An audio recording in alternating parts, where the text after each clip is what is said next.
Portuguese mythology, shaped by diverse cultures, contains numerous legends, creatures, and gods. Some gods closely resemble those in Greek, Roman, and Celtic mythologies. Surprisingly, some of these legends also reached Brazil under different names.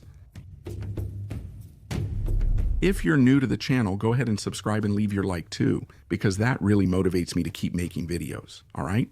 If you'd like to help further, click the thanks button below, the heart icon, to donate any amount. And you can also become a channel member, so you'll get early access to videos and to the channel's Discord. Portuguese mythology originated a long time ago. To be more precise, it began with the Lusitanian people who lived in the region that is now Portugal. But after that, they ended up being influenced by the Romans. Unfortunately, after a long time under the control of Christianity and also Islam, very little is known about this mythology, which was possibly the original one from Portugal. Still, it's enough for us to know there were several truly unique and interesting creatures. We can still learn about the Portuguese gods who, like in other cultures, can be good or evil. Popular legends aren't very old. Most relate to Catholicism and things we see today. Lusitanian mythology, revealed through stone inscriptions, showed they had multiple deities. Three stood out the most: Endovelicus, Adigena, and Bandua. Bandua is complicated, as he appears to be more of a title than an actual god, because of the arrival of the Romans and their conquest of the region. The names of the gods we're going to see here are not exactly the original way of saying them. That's kind of because the Romans changed the names because they thought the names of the gods were similar to theirs, or they just thought the function was similar. For example, Ares Lusitano and Marte Cariochico. Truly Roman gods gained popularity with the upper administrative class and the military. It seems the Romans didn't strongly impose their religion on locals. This allowed the indigenous religion to survive. This gradually led the local population to interpret the Roman religion in their own way. And besides that, in the more rural areas, which were farther from the urban centers, the Roman religion barely even arrived. After this telecurso review, let's discuss some legends and later gods. Moras are creatures that are shapeshifters, meaning they can take any form they want. Even though they usually appear as beautiful, seemingly fragile women, these creatures possess immense strength. They can appear in both Portuguese and Galician legends. They have some characteristics that are very similar to mermaids. They can even be found combing their hair while singing. They are extremely seductive, and their hair is very beautiful. They may offer treasures to those who can free them from a spell that is cast upon them, one of the spells from the stories. She is a cursed woman, or at least her spirit. She also serves as a guardian, protecting rivers, bridges, and castles, and always taking the form of a beautiful woman. This is a darker legend.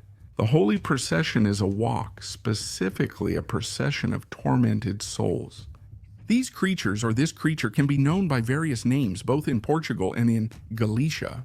Another example is As de Noite, meaning the ones of the night or the nocturnals. These macabre creatures wear white hoods and carry candles, but ordinary people cannot see them. The procession is always carried or led by a person who is alive but under a spell. She walks around all night, and at dawn she returns to her bed, but she doesn't really realize what's happening. The curse can only be broken if this person passes the cauldron or cross to someone else during the procession. Otherwise, from staying so long without sleep, she will end up dying. Coco or Cocoi is a complex creature to explain, as it's part ghost and part monster. Normally, or rather in the past, it was a creature that appeared in a sort of human form, but with a pumpkin head. It was an extremely horrible creature, and its main purpose was to scare children who didn't behave well. Actually, and a bit beyond that, it also kidnapped children and then devoured them. As time passed and we reached the Middle Ages, Coco changed its form. It changed from a scary pumpkin-headed monster to a dragon and began joining many festivals. It seems this new appearance was far more acceptable than the old one as a monster and ghost. It became so accepted that it reached Brazil, where it was renamed. You probably know who it is, right? It kind of looks like a dragon Coco that catches children. Here, she became Cuca, who is our alligator-headed one.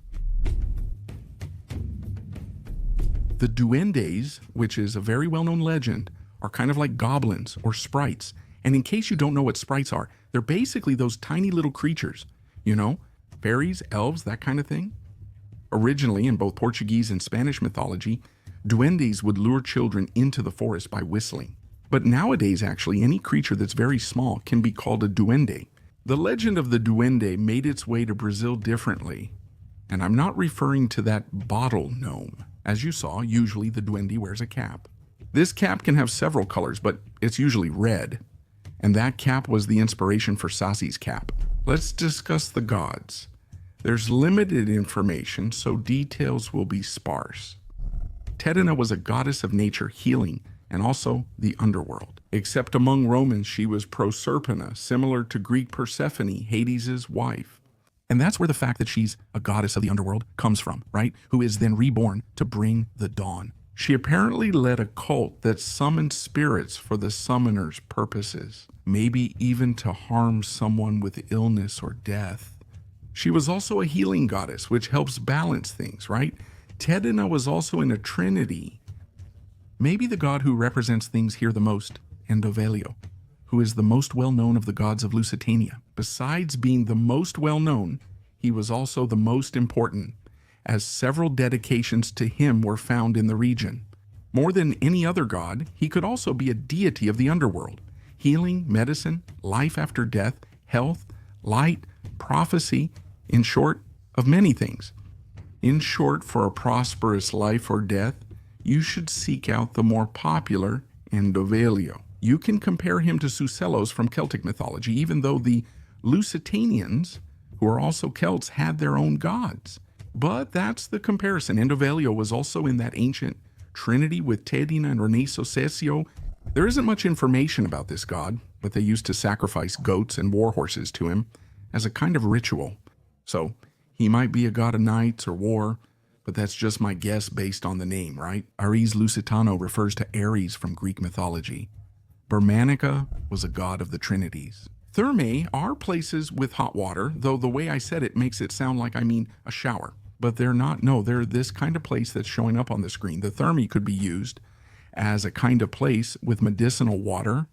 Bermanica also fits as a god of healing. Like Esculapio, Venetius Cesio was part of the trinity with Endovelico and Tagina, but little is known about him. But most likely he was a god of war, since his name means something like the mysterious one of the dart or the mysterious one of the spear.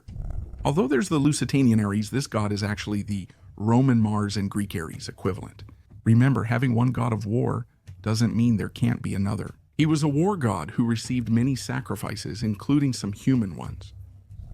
Naevia or Nabia was a water deity, since her name means running water. Guys, just reminding you that the Lusitanians kind of ended up mixing with the Celts. So, several Celtic deities also fit in here, like Sucellos, Epona, and many others. Well, that was the video. Hope you enjoyed it. Don't forget to rate the video by leaving a like or dislike, subscribe to the channel, and leave a topic in the comments for a future video. Okay? Thanks.